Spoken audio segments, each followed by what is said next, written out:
3 nights, 3 days buried alive, my body trapped in cold earth, my head barely sticking out. I thought I would never breathe freely again.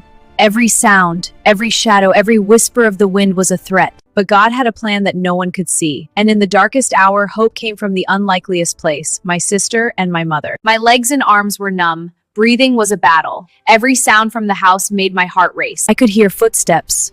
Was it my father? My uncle? Someone who wanted me dead?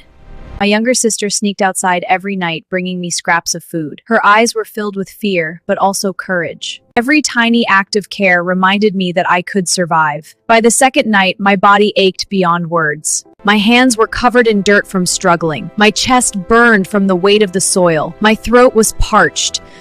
I could hear my mother and sister whispering through the window. They wanted to help, but they were trapped by the anger of the others. And still, I prayed. I whispered to Jesus, asking him for strength, for mercy, for life. Even with soil in my ears and fear in my heart, I saw movement. At first, terror gripped me. I thought they had come to finish me. But it was my sister. Behind her, my mother. They had come to dig me out. They whispered my name.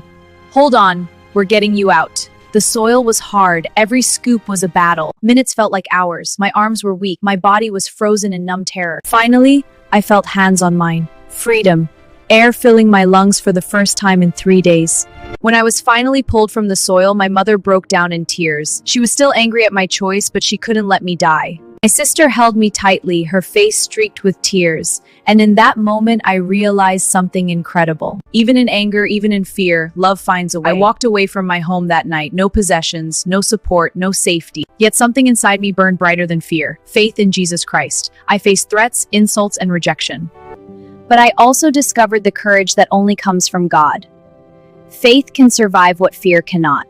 Being buried alive could have ended me, but it didn't. It strengthened me. It deepened my faith. It proved that even when people try to destroy you, God can make a way where there seems to be none. And my prayer is that this story encourages anyone searching for truth to keep seeking, to keep believing, and to never let fear bury their faith.